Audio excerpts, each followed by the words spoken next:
WHBQ Memphis and W253DF Memphis, Flynn Broadcasting Stations.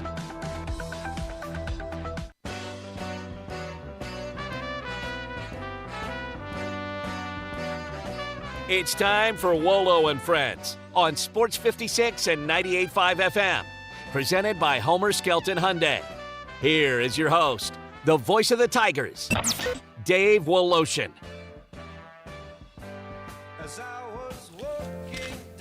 Say it ain't so. Man, the Grizz season is getting to be the one that got away. That's how it looked in Birmingham for the Tigers football team until Memphis basically took it back, literally, with takeovers, turnovers, 4 of them. Second half, a whole different story. Memphis keeps their goals alive. I don't know what's going to happen with the Grizz now that the Steven Adams saga has gone so south. It's incredible. We have to start there because that's obviously the biggest story in all of Memphis today, with the Grizz about to open up against the New Orleans Pelicans at FedEx Forum on Wednesday. A guy that was injured last January, that's 10 months ago. Injured 10 months ago, was supposed to come back in 6 weeks. Then they thought, okay, he'll be back for the playoffs. Then he's out for the rest of the year. Then looks rusty, plays in 2 exhibition games, is held out. Of course, the Grizz are very, very non-transparent. Don't say a word, just don't start him. And then yesterday, the bombshell, 10 months after probably they should have, without question really, had a procedure surgically done to repair Steven Adams' knee. He would have lost 2 months of this year maybe and been back for the big swing. It would have been a reunion with him and Ja. Instead, he loses a year and a half because they didn't pull the trigger on the procedure. There's got to be something we don't know about, which is usually the case for the Memphis Grizzlies. But something is wrong here. You can't afford to lose a guy that is perfect for your system, a guy that is one of the best rebounding centers, screen setters, facilitators of big men in the NBA for a year and a half. I contend to you the Grizzlies would have beaten the LA Lakers last year had Steven Adams been healthy. But now they've lost him for this season and the end of last year, half a year. A year and a half on a decision that should have been made where you would have lost him for last year, but had him for all the important times of this year. It's incredible to me. I haven't heard, of course, it just broke on a Sunday late, but I haven't heard that much reaction yet to pointing fingers as to where is this thing going wrong. And the Grizzlies really have to be a little bit more upfront with what the heck they are doing. Crazy, for sure. So Steven Adams, so long, buddy. We're going to miss you. Sure wish you'd gotten that procedure done. And now you're going to be off a year and a half before you really play. Hopefully, they can get this thing done. I guess it's a PCL. It'll be a different group. It will not be Campbell Clinic that will be doing this. They have switched their medical groups or their orthopedic groups. And so I hope, because what will Steven Adams be, 30 when he comes back after not playing for a year and a half? Something, 30, 31? Can you check that out real quick, Zach Boyd? I mean, that's just tough. That is really, really tough for this team. Now, I think they're forced to make a move. Because if you look at their options, Tillman is going to be your center. And isn't he really more of a 4? But he's going to be a 5. He's got to be. He's going to probably be your starting center. Your backup is now going to be Kenny Lofton. It's a good thing you made that move last year, for sure. You did it, really, for the playoffs and insurance. And now he's going to be a regular rotational player, which I think offensively is going to be okay. Not so sure guarding, rebounding, how all of that will work out. We shall see. But Kenny Lofton becomes now a pretty important part of this thing unless you make some moves. And I would think Zach Kleiman has to be thinking, if we are going to be in the playoffs, if we are going to be in the mix in the West, by the time Jock comes back, we got to make a move. Now, maybe they'll wait to see what happens the first 20 games before they make that move. I don't know. But it seems to me, Tillman and Lofton, that's a problem in the middle for the Memphis Grizzlies. Yeah, right now, Steven Adams, he's 30. So he'll be 31 at the end of next season, at the beginning of the next season. At the beginning of next year, and he won't play in the beginning of next year either. It's a whole, well, yeah, he probably will. It's a year. Ideally, it's a year. So he should be 31 when he starts to come back next year. Yes. That's 31 after not playing for a year and a half. Now, granted, center is more muscle, angle, smarts than it is quickness and explosion. Got to have some of that, but it's not as important, say, as a point guard or a slasher, a small forward who has to have hops and a quick first step. That is not as critical, I don't think, to the big man. So I think it's easier for Steven Adams to come back after a year and a half at the age of 31 as a center than it would be another position. But still, 31, year and a half, that's tough. And I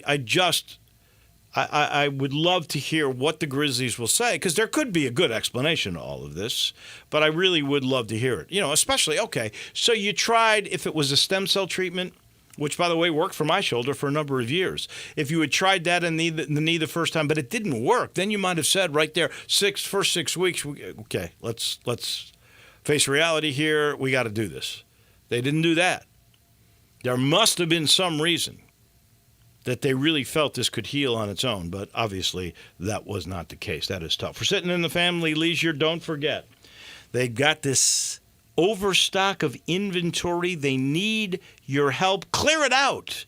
And they're enticing you to clear it out with select patio sets up to 50% off. You realize these are state-of-the-art patio sets, newest of materials and designs, and you get half off. Play gyms, you know how cool those are. $2,000, under $2,000, really. Extended sale pricing on all in-stock hot tubs and swim spas. And if you're closing up your pool, 30% off on all the items you might need to close it for the winter.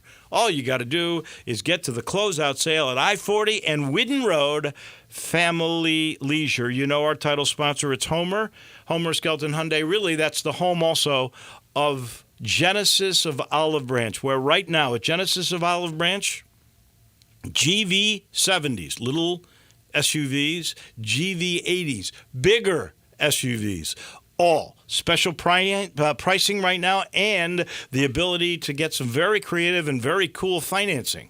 All you got to do is drive down 78, that's Lamar, into Mississippi, first exit, Craft Road, turn left.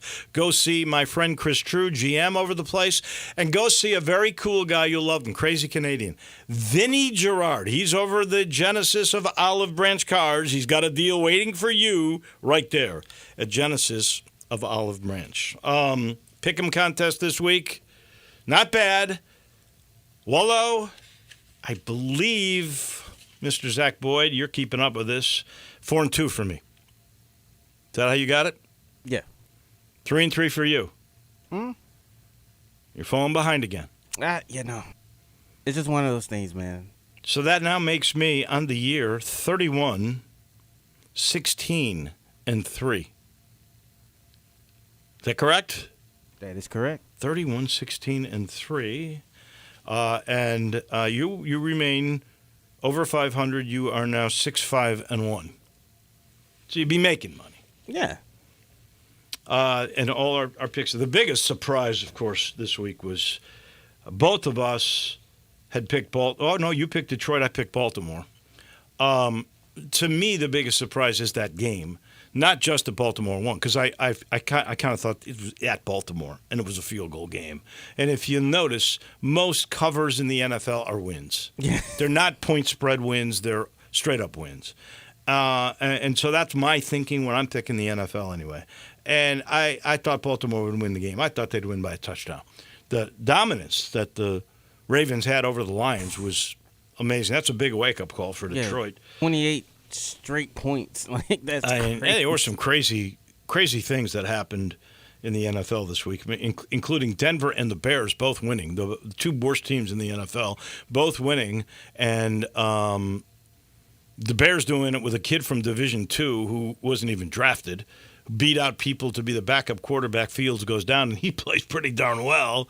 And then Denver beating Green Bay. Wow.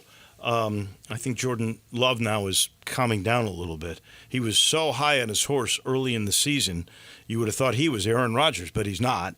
And he's showing that he is not. With all that in mind, I think we need to, as we got a busy show, we'll be joined by John Thompson after our first break. And then it all begins this week for the Tiger basketball team. Do you realize Sunday at 2 o'clock, the little general Andre Turner is back in town with Lane College at 2 o'clock tip. The first time we get a look at the Tiger basketball team. Who will start? Huh? What's the update on DeAndre Williams? Ooh, the comments Alabama coach Nate Oates had on Tiger's new, we think, starting point guard, Javon Quinterly. We'll get into all of that with Jason Munns, the Commercial Appeal Tiger beat writer. That will come your way at about 10:45 or so. In the meantime, you know what we do. Monday mornings, we give out medals, good and some bad. We'll start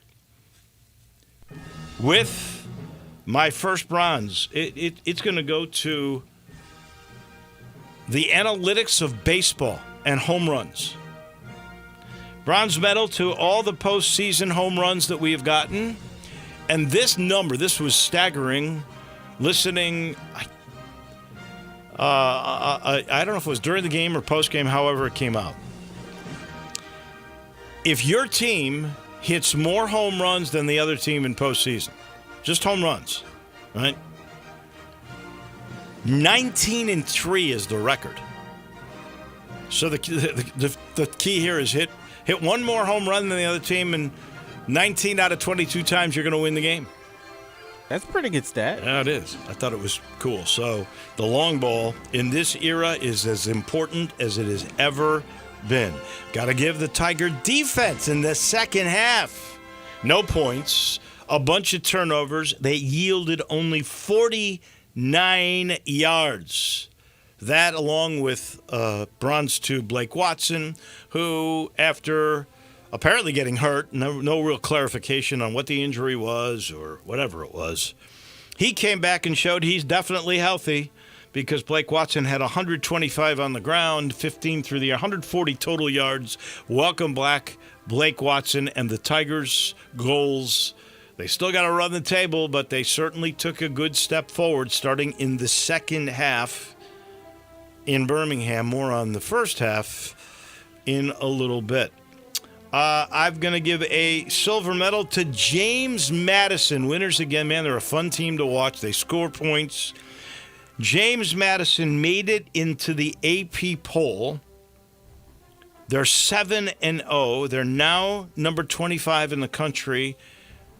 Soak in the glory, James Madison, because this is it for you.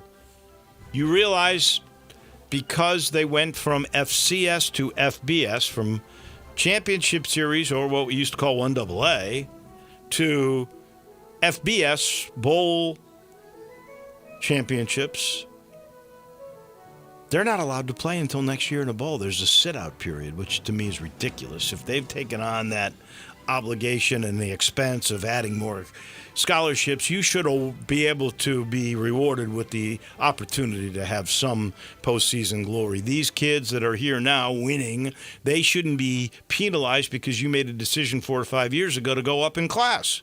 Crazy to me. The NCAA is sticking by it. Unless there's not enough winning teams in the bowl formula to fill all the bowls, James Madison, number 25 in the country, have not lost a game this year, cannot go to a bowl. Yeah, I think we talked about that last year with them, because I think they had a really good team last year, and they couldn't make a bowl. They couldn't play in their conference championship game or something like that. I'm trying to remember how that worked out, but they've been good for a couple of years, and they've really been thwarted by the the organization that runs it.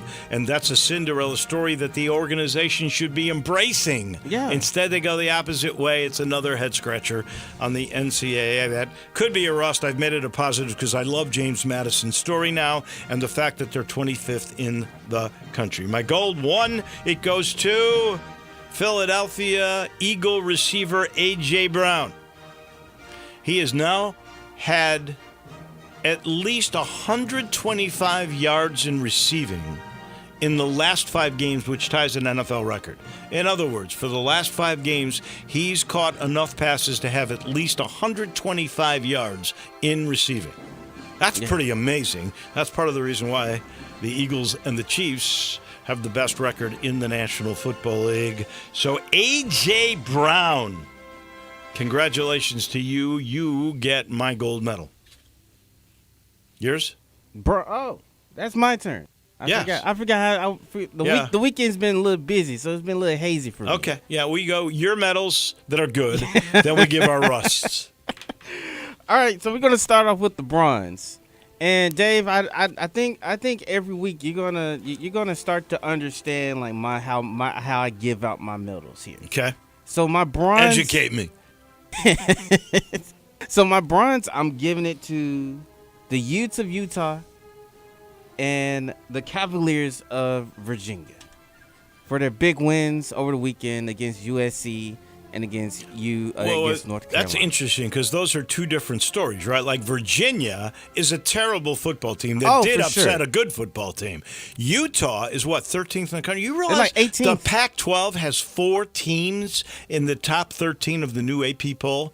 The Pac-12, folks, in its last year, might be the best conference in the country. Literally, like as soon as the conference is not going to exist anymore, but yet they managed to have one of the stronger conferences to date at this point. So that's a fun storyline. It's pretty fun. So you love the upsets. You give bronzes to the underdogs in those games. Oh yes. Okay. Have to.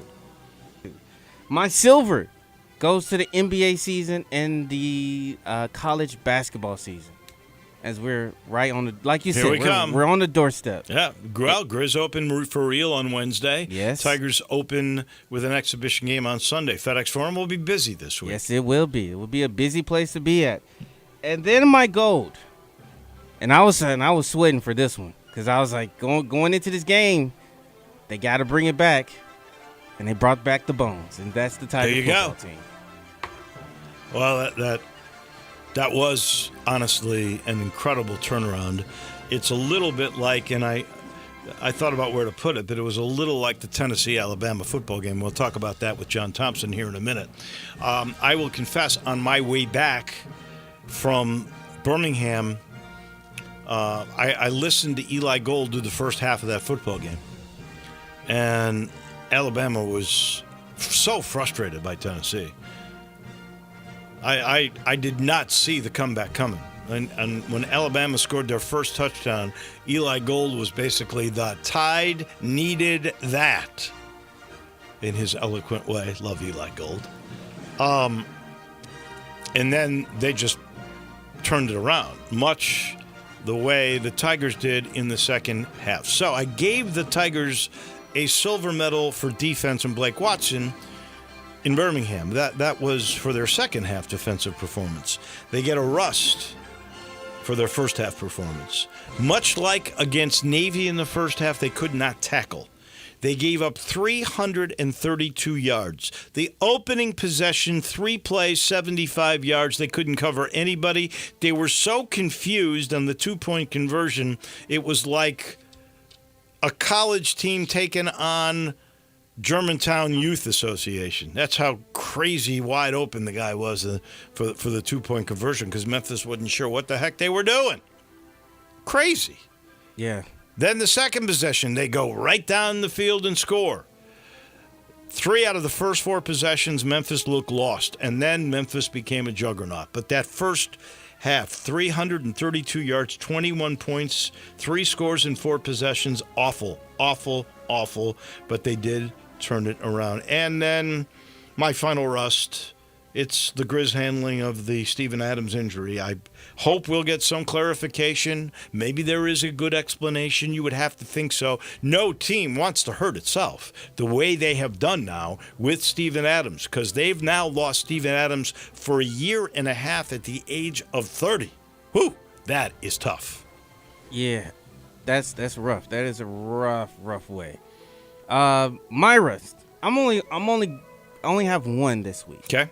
Because there's only one thing that stood out more than you're losing a game or you mishandling an injury or whatever. There's one rust out there, Dave, that caught my eye, and I was like, "What are we doing? Who let this happen?" And that's Michigan State. That's Michigan State, sir. You can't do that. Let me just tell you, Michigan and Michigan State, Big Ten schools of utmost, until the last few years, incredible reputation. The Michigan is an educational giant. It really is. I mean, I always thought of Michigan as high class. I honestly do. 100,000 in that stadium. You're talking about a program that is hard to get into academically unless you're an athlete, apparently. And then here the last couple of years between the medical scandal at Michigan State and now what's happened with Jim Harbaugh, who I was a big fan of. Jim Harbaugh, under Michigan's tutelage, recruiting violations, now this scouting thing that apparently is pretty crazy. What has happened to the integrity of the Michigan scholastic schools? It's amazing to me. Yeah, it's bad. Like both of them had their own set of issues, and then it just capped it all off last Saturday with Michigan State deciding to say, you know what, let's add a little game show and throw up Hitler's graphic. Oh my God, that you know? Oh, somebody sabotaged that. Like what? That is crazy, honestly. Terrible. There's no doubt about that. Just awful. In the meantime, we give you our medals and let you know we got John Thompson coming right around the corner and Jason Moans before this show is over. It's all brought to you by Sheldon, Rosengarten, Marks, Bensdorf. It's the heart of football season, and you know, if you are trying to figure out this crazy fluctuating real estate market, it's sort of like Sheldon symbolizes here, the receiver catching a football. It's been kicked into a 30-mile-an-hour headwind, and you're not sure whether the ball is going to come to you, going to be left, right, maybe it's going to drop short. You just have to figure out where to position yourself to catch it. Well, that's what he does with real estate. If you're thinking about selling your home, you want to know how to position yourself in the best possible spot, talk to 3 agents, 3 different receivers, and find out who's going to catch the ball and run with it and take it over the goal line. Get it to the closing table. It should be Sheldon. His expert play calling involves preparation, presentation, and pricing, a strategy that always works, and that's not brag, it's fact. Remember, just don't pick an agent who might fumble the ball. Call my guy, Sheldon, 483-0546, or go to MemphisRelocate.com. We relocate down to Atlanta, Georgia. Our coach, John Thompson, on college football and the SEC. That's next. We are real sports talk. Sports 56 WHBQ. Available on your radio dial at 560 AM and 98.5 FM, as well as around the world online at sports56whbq.com. Take us with you everywhere by downloading the Sports 56 app. And at home, just say, Alexa, play Sports 56. Wherever you are, stay tuned in to Real Sports Talk. Sports 56 and 98.5 FM.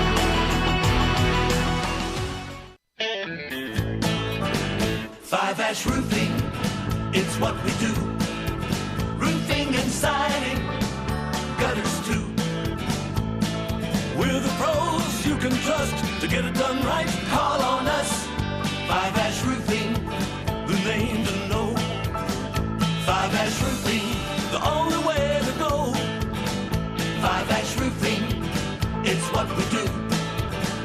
Five Ash Roofing. Is that not the corniest thing you've ever heard? Can you believe I paid good money for that silly jingle? Well, the experts say make it memorable, and I think I got my money's worth. 5S Roof Services, proud partner of the Memphis Tigers and the official roofer of the Tigers home team. 5S Roofing, 367-0050 or memphisroofer.com. 367-0050 or memphisroofer.com. 5S Roofing, it's what we do. We're here for you. O'Reilly. O'Reilly Auto Parts' new Brake Best Select Pro brand raises the bar for the best aftermarket domestic brake pads and rotors available. For vehicle-specific friction formulations, Quiet-Tech noise-canceling shims, and stainless steel hardware, choose Brake Best Select Pro. Professional-grade brakes from the professional parts people at O'Reilly Auto Parts. O'Reilly Auto Parts.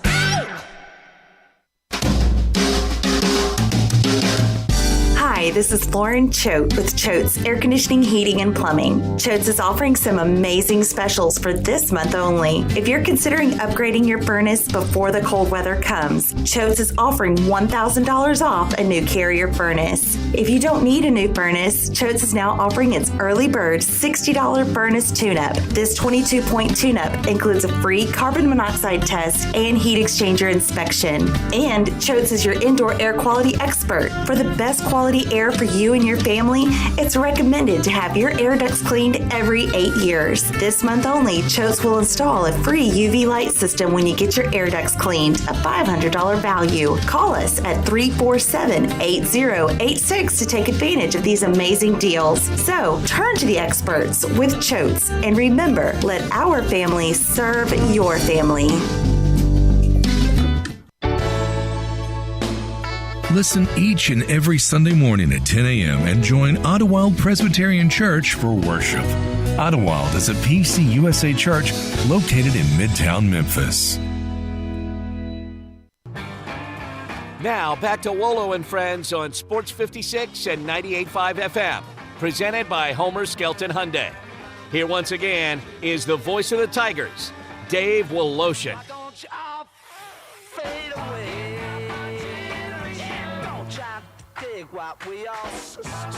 Welcome back in on a moving Monday. We move to Atlanta, Georgia, where our coach, John Thompson, who heads up the Fellowship Christian Paladins. By the way, I looked this up. A paladin is a holy warrior. There you go. There you go. 12 legendary knight warriors, apparently, that wreaked havoc. Do your homework, Dave. Look, and you took apart Providence. Here's what I want to know. You must have one heck of an offensive coach because you're a defensive genius. 73-39, your win over Providence. Who's your OC, buddy? Well, I've been spending a lot of time with the offense, Dave. I didn't know. I didn't want that to get out, but now I need to go back. We also gave up 39 points. We scored 73, but we gave up 39, so it's I need to spend a little more time with the defense. No, a guy named Roy Hickman is doing. We've got some talent. We really do on offense, and it was a good night for us when you score 73. So, but anyway, it was a good night for the Tigers too. It was. About that? So, did you watch some of that Memphis UAB game? That 11 o'clock slot? I sure did. I had it all. I got players. You're a defensive coach and a terrific one, honestly. I kid you a lot. Thank you. But we had good players when I was there. This has happened twice now to the Tigers. They could not tackle first half against Navy, and they could not tackle first half against UAB, and then brilliant second halves. Is that just adjustments? You saw the game. What do you think? Yeah, you know what?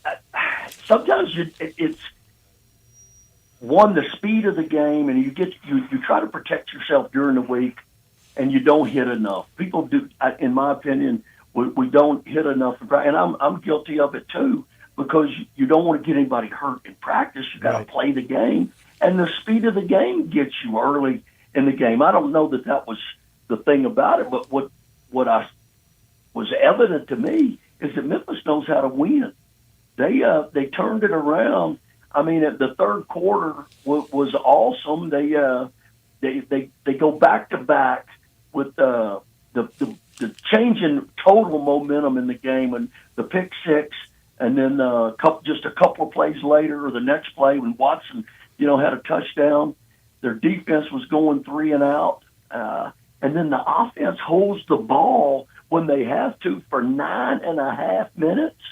That's knowing how to win a football game now. That was the best drive of the year, I think. That was 78 yards, I think, and 9 minutes and 28 seconds. I didn't know it was that many. I thought it was less yards than that. But if you get turnovers and you hang in there and you just, I think that's what Arkansas was hoping for, that their defense could just hang on a little bit. But they did, and then the offense turned it on. But that was a good win by Memphis. I enjoy watching this Memphis team play. They got a lot of character, and I think Silverman's doing a good job in getting the deal where they know how to win. That's what was evident to me. All right, so let's turn our attention to the game right after that in the state of Alabama. This one about an hour away from Birmingham and Tuscaloosa, where, again, it was the same sort of scenario. Tennessee dominates Alabama in the first half. They lead 20-7 in that game, and then they get just get the heck knocked out of them by the Crimson Tide. I don't know what happened. I listened to Eli Gold in the first half. I listened to the last part of the game on the Tennessee side with Bob Kessling for the last 6-7 minutes of the game. And then in between, I couldn't get any radio station on Highway 78. So tell me, what the heck happened? Well, you maybe had the two of the 3 top broadcasters in radio. I mean, when you got Eli and then you got the guy at Tennessee, but the best guy in radio is that guy in Memphis. Oh, come on. Thank you. I appreciate it. They call him Dave Wolo. The best. But, all right, let's go. Again, the third quarter, Alabama scoops and scores, which they have been the best at that. The greatest play in football is the strip sack. And that's what they got. They pick it up, they score, they outscore them, 27-0. But in the second half, but the thing about it, Tennessee could not make a fourth down. And Heupel kept going for it, and that's the analytics, and that's what we played to today. And the little team that I coach, we go for it a whole lot more on fourth down, and I'm surprised every time we get it. I grew up that if it was fourth down, you punted the dadgum football. But field position in that game and fourth downs, to me, were the key. And then the well, you know what? It is crazy, seriously. And we all end up emulating stuff that happens at the top, right? The NFL on down. Oh, yeah. Did you see last night the Eagles go on fourth down and 1.5 yards at their own 28 in a meaningful time period in the fourth quarter of that game when if they don't make that, I'm telling you, the analytics that they now go by like it's the Holy Grail without sense. And I'll be honest with you, Philly made it, so the guy looks like a genius. If he does not make that, and this was pointed out by Chris Collinsworth, if he does not make that, he's lambasted. And his contention is that's now the right play to make because that's what the analytics say. But some coaches don't have the fortitude to do that because they're afraid if in that situation they fail, they cannot recover the public scrutiny. That's amazing to me. I still think 1.5 yards and you're up a touchdown. Why would you put your team in peril that way? Because 1.5 yards is still 1.5 yards. It's 1.5 yards, and you still got 75 or 70 yards to go, even if you make it. Right. That's what goes through my mind. Like, okay, we might could get this first down, but we've still got 80 yards to go. It's not worth it. Punt the dadgum football, play defense. I mean, that's why, like, when we defer, and a lot of people defer the opening kickoff. People, why don't you take the ball? Well, you get better field position if you kick off to the other team and your defense is worth a darn. They'll stop them within a couple of first downs. They punt. You have better field position. That's why I like to defer, and then I don't like going out there on defense in the start of the second half either. Well, But, and you then know, you get the extra possession in the second half, which is the more important half, right? I mean, that's the other thinking about that. Well, if you can, and then you can pull it off and get the one at the end of the first half and start it again the second half. Exactly. All of that. Yeah. But I don't know if a coach is thinking about public scrutiny during a game, then I feel sorry for him. His mind is not where it should be. His mind should be thinking about, okay, how am I going to win this game, and what are my chances of me losing the game if I go for it or I don't go for it. Public scrutiny, I don't, if somebody's thinking about that, they got a lot of problems. So I don't get where that is. But Alabama looked like old Alabama. I mean, 16 yards in the first half, 116 rushing in the second. But here's the deal: everybody's been on Saban all year about all the penalties. They only had one penalty. I know. So we'll see after a week off the battle for the West, Bama and LSU coming up in a couple of weeks. LSU's playing good now. That Army, okay, but that's a thrashing in Army, and Jalen Daniels might be the Heisman Trophy winner with all the problems that's happening. He's got a chance. Well, I think Penix at this point probably is still your leader, but LSU's coming on. It's 62 points against Army, it's not a terrible Army team either. I mean, no, not at all. But they've got a lot in front of them. They still got some tough football games coming up. And that's the SEC. It will be fun to watch all of that. All right, here's the other side of it. Mississippi State and Arkansas. Arkansas is not, now they're 2-6. They got to win out to be bowl eligible. There's no way that is going to happen. And is Sam Pittman in trouble in your mind? And I like the guy, so I hope he's not. I do too. I don't think so right now.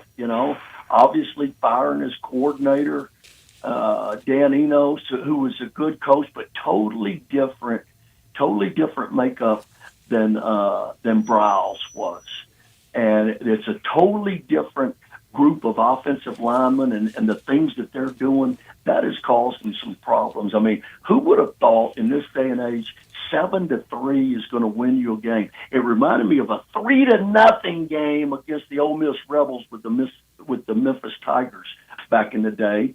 I don't know if you remember that game. That would have been 1999. Ole Miss beat Memphis in the Liberty Bowl 3-0, and we dropped a touchdown pass with 28 seconds to go. Anyway, Arkansas, Jefferson is really, they don't have anything to hang their hat on. Jefferson is their only playmaker, and he's starting to see the rush. He's holding the ball, but give both defenses credit in that game. 7-3, but I hate to say this, but I question Arkansas's total effort in the game. I really hate to say that, but and then Jefferson had a poor game. He missed some throws. He's pressing, or something is going on. And if you can't run the ball and you're getting sacked, and you got less, you barely have 200 yards total offense. Well, you're only going to score 3 points. And for Mississippi State, give them credit. With no Will Rogers, score 7 points and wins a game. That's a big, big, big win. But here's what I think is happening at Arkansas. I don't see that they don't have anybody that can run by you, take the top off of defense. They don't have speed at wide receiver that I see. So people are loading the box. They get in there, and then their protection is poor. So, you got poor protection. You can't get by them. You got a quarterback that's seeing the rush and holding the ball.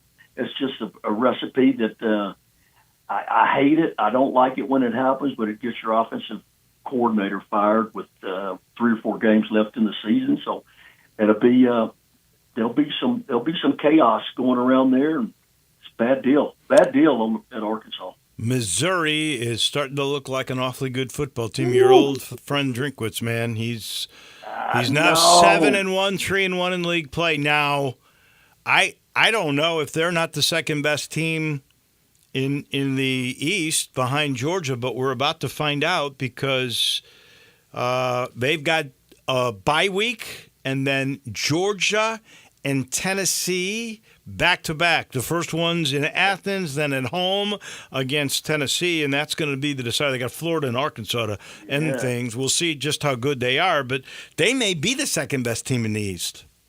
They could be. Now, I think Tennessee and Kentucky and, well, maybe not Kentucky now, but Tennessee and Florida is going to have something to say about that. But the unsung hero at Missouri is a guy named Blake Baker. He is their defensive coordinator, and he is putting on a heck of a show. He brings them from everywhere. That defense plays well every game. The offense catches up with them. As you and I talked about with Cook and Burden, that's probably, I don't know, but probably the second best combination in the league right now, besides Daniels and the guy at LSU. I can't think of his name right now, but the wide receiver at LSU.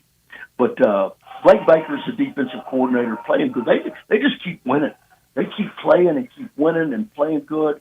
But I think, you know what, I think the separation is going to get larger and larger between Georgia and everybody else.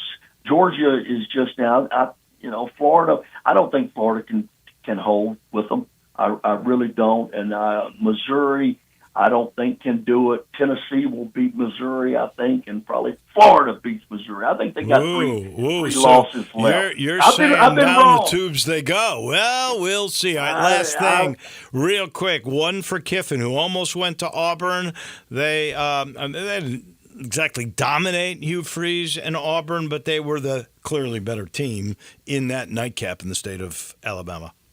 No doubt. Hard to win at Auburn, so give Ole Miss credit, but Auburn is searching for playmakers.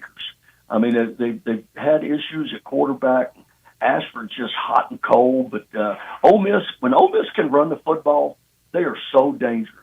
They are so dangerous, and their defense, people not giving their defense enough. They didn't give up. They gave up less than 300 yards. Their transfers, Ole Miss's transfers are hidden. Franklin and Jean-Baptiste, both of those guys are really playing well. And Dart, I don't think Dart gets enough. He kept Auburn off balance. He did. A little bit of run, a little bit of throw, all of that. Kiffin's a great play caller and is doing what it takes to win. I think he really wants to run the football, and he tricks everybody because you think they're going to come in and throw it all over the yard, but they're winning with the run game. Interesting enough, too, you mentioned how hard it is to win at Auburn. The last time that Ole Miss beat Auburn in back-to-back years was 71 years ago. Kiffin was very quick to point that out, and they don't play Auburn next year, so they can bask in that. 5 or 6? Were you at that game? Did you go to that game? 70 years ago? Second time? Yeah. Were you there? I was young, but did not make that game. My father was in Chicago. He said, "Let's go to Notre Dame instead." I got you. Or, okay. I didn't know or Northwestern. I don't know which. One of those two. Anyway, JT, thank you. We appreciate it so much. Appreciate it, man. Keep those Paladins moving, baby. They're warriors. Thank you, Dave. Great talking to you. Highlight of my day. See you, buddy. Me too. That's our coach. That is John Thompson. He is brought to you by The Spirit Shop, another good guy, Eddie Connor. Go check out The Spirit Shop because the weekend's over. Time to reload, and I got to go see him this week. I need to reload a little bit, especially with the holidays coming up and more football tailgating coming, the end of high school football. You want to tailgate in style, you go talk to Eddie. You can start with all the local IPAs. He's got all the local beers. He's got every accessory in the place you could possibly need. Want a special rim for a particular drink? He'll educate you, and guess what? He's got it. Then there's any kind of liquor you want, any spirit that is known to man. He's got it, and he's got it in rare. He's got it in mid-range. He's got it in bargain. He's got up-and-comers, and he'll educate you about every one of those things, whether it's a unbelievable bourbon or a tequila that might be new on the market or some great wine that's up and coming. He's got it, I promise you, and he'll tell you all about it. That's The Spirit Shop, Poplar in St. Nick, 4848 Poplar, the Little Log Cabin, right down from Clark Tower. Back in a minute, we talk Memphis Tiger basketball with CA beat writer Jason Munz. Munzie is next. Add a little fun to your lunch break Join Johnny Radio for Sports 56 Happy Hour from 11 to 1 every weekday on Sports 56 and 98.5 FM. It doesn't matter if you're at the lake, if you're hunting, fishing, playing golf, or just playing around, Scooters Plus can hook you up with the mobility that you need. Scooters Plus has the largest vehicle and parts inventory in the Mid-South and the best service department. You can choose from ATVs, UTVs, golf carts, motorcycles, dirt bikes, trikes, scooters, and even electric bikes. Come in today to start or wrap up your holiday shopping with 25% down on Christmas layaways. Scooters Plus, 3425 Summer Avenue. Call Sam at 458-8843 or go online to scootersplus.us. No matter what your past credit, no matter how much you owe on your trade, no matter if you tried to buy at another dealer and were turned down, Sunrise can get you financed. There's never been a better time to trade. Sunrise has hundreds of new vehicles and over a $10 million used car inventory, specializing in cars and trucks under $10,000. Sunrise has the lowest prices and will not be undersold. Bad credit, bankrupt, slow pay, Sunrise gets you financed when no one else can. Check out the inventory and apply online at sunrisememphis.com. The blowout going on now at all Sunrise locations, Covington, Pike, Wolf Chase, and Collierville. Cooling or heating system on the fritz? Dripping faucet? Call the pros at Conway Services today and we'll waive the service call fee with any HVAC or plumbing repair. Expert technicians available 7 days a week. Call 384-3511 to schedule your appointment. Visit conwayservices.com for details, terms, and conditions. License number 64210, 64365 EAS, MS 19688. Call 384-3511. Conway Services. Call Conway today.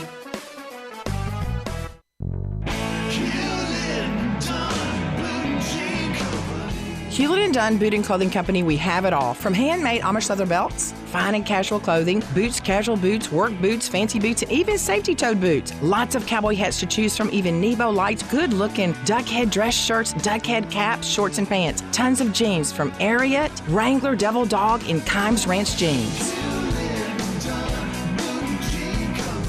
At Hewlett & Dunn, we have a great selection of Old South t-shirts and caps, fine clothing from dress to casual to Sunday best. Enjoy choosing from UFO's orthopedic approved shoes. Hewlett & Dunn Boot and Clothing Company. Boots of every size, every color, every skin. Great quality Western, work, and safety toe boots. Hewlett & Dunn Boots and Clothing Company. 111 North Center Street, Collierville. Hewlett & Dunn. Hewlett & Dunn, serving you and your family since 1961.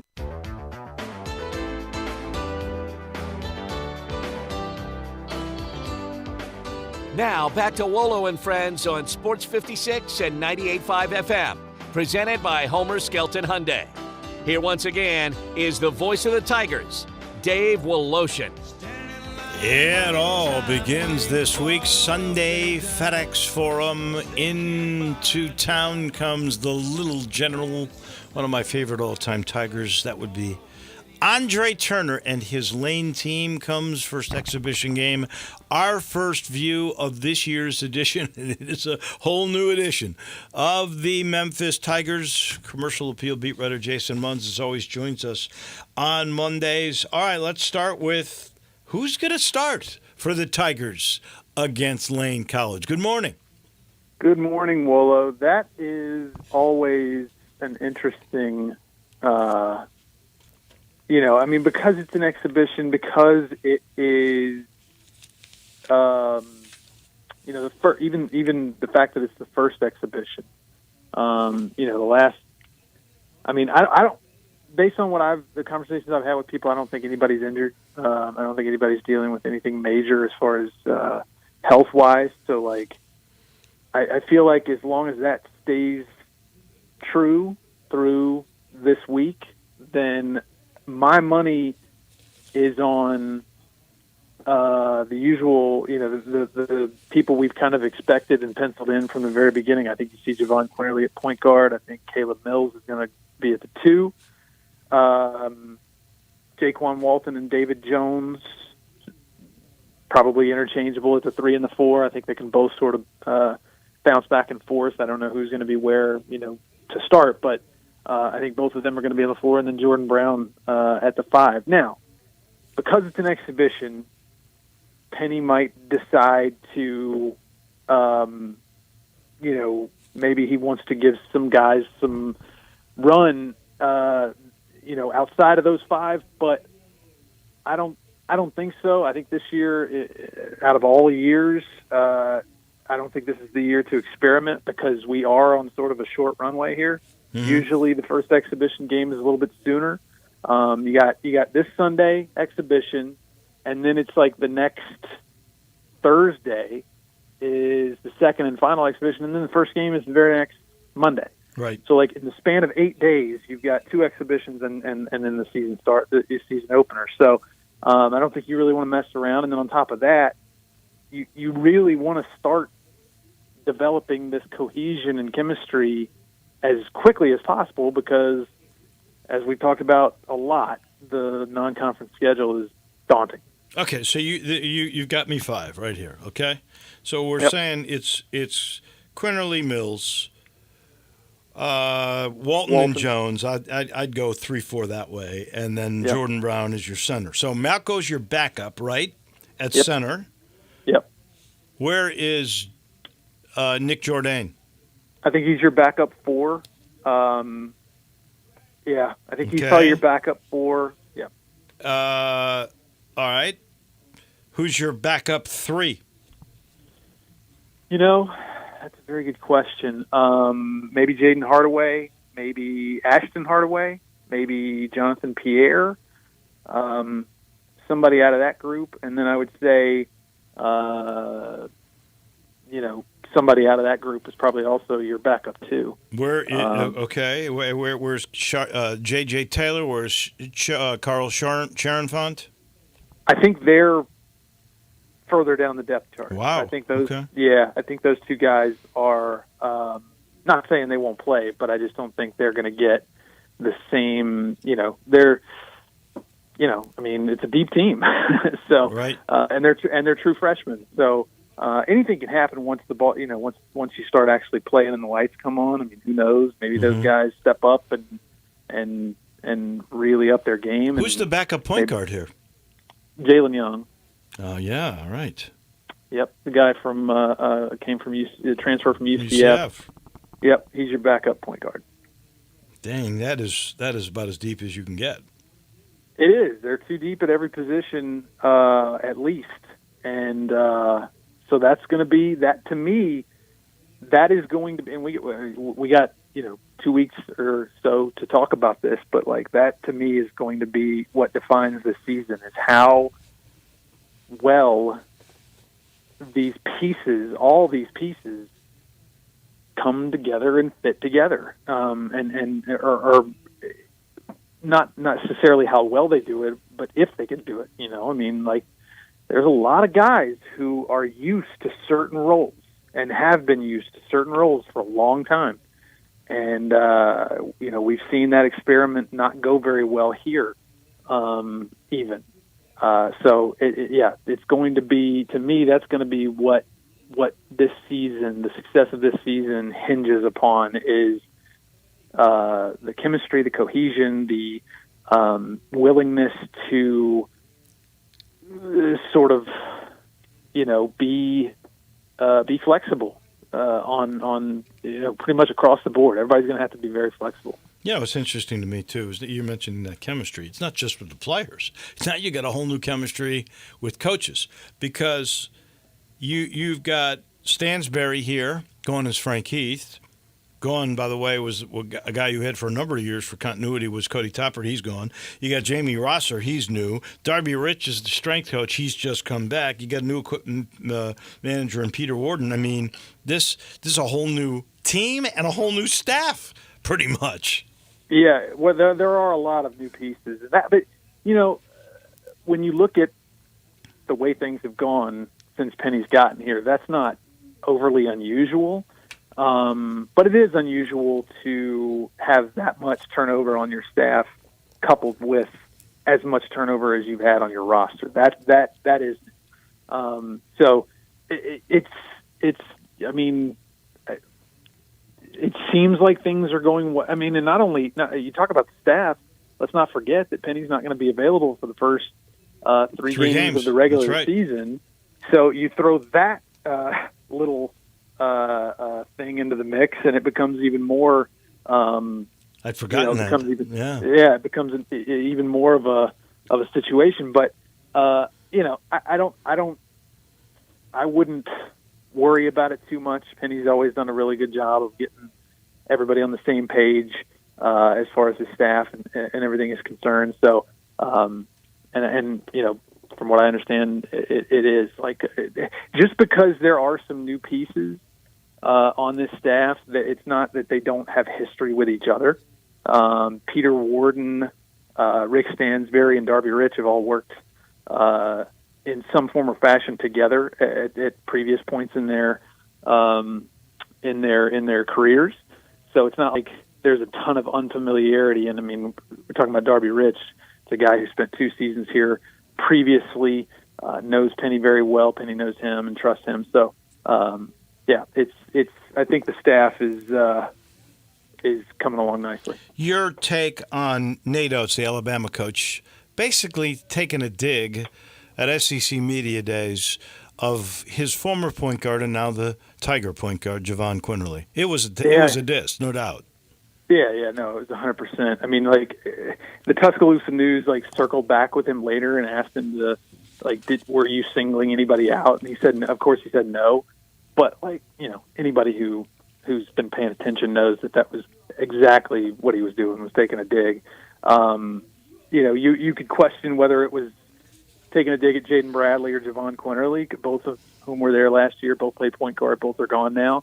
But I think everybody assumed immediately that he was talking about Javon Quinterly, and I think Javon even felt like it was he recognized that it was a shot at him because he posted something on Twitter or X that day, not long after Oates made those comments. But that's unfortunate when you see stuff like that. So far removed from the. I mean, we're months. There have been months that have passed, a lot of months since their relationship, since they went their separate ways. And so, why do you feel the need to take a shot? I actually think if there's any truth to it, then that is helpful for Penny and really for Javon, because that'll put a fire under him that he's got to work every day. It could be. That's certainly. And not to mention Jalen Young, who's going to go, I'll work hard, Right, yeah. No, I don't think that there's any concern right now with Javon Quinterly and how much effort he is giving the Tigers. And you're probably right, especially now that there's been this very public thing. I don't think anybody has to worry about Javon Quinterly giving it his all. All right, last thing, and 10 seconds. I'm late already. Any update on DeAndre Williams? There was a video that was posted on Twitter this morning of him working out in Houston. I think that's about all we know. We're still waiting. Here we go. It's still the waiting game. Jason, thank you. We don't have to wait until Sunday to see this year's team. Can't wait. All right. Thanks, Wolo. That is our guy. That is Jason Munz on the Tiger basketball team. He's brought to you by Grind City Brewing, and all their great products, starting with what the doctor ordered, the Pilsner called Poppy's Pills. Sometimes you come across a beer so smooth and crushable, it cures what ails you. Take 2 of these, and we'll be guaranteeing you'll be calling for more. Grind City is a cool thing. It was the dream of a father and a son duo many years ago, and they built this right downtown, this beautiful brewery, a little bit north, with great picnic grounds and this modern brewery that comes up with great products, not just the Pilsner, but the God Hopper Pale Ale, the Thaddeus Amber Lager, the Belgian-style wheat ale beer that everybody seems to love. It's all Memphis, a taste of Memphis. It's Grind City Brewing, taking care of beerness in Memphis. Taking care of radio is Johnny. He comes your way in a minute. I'll see you again tomorrow. Have a great day, everybody.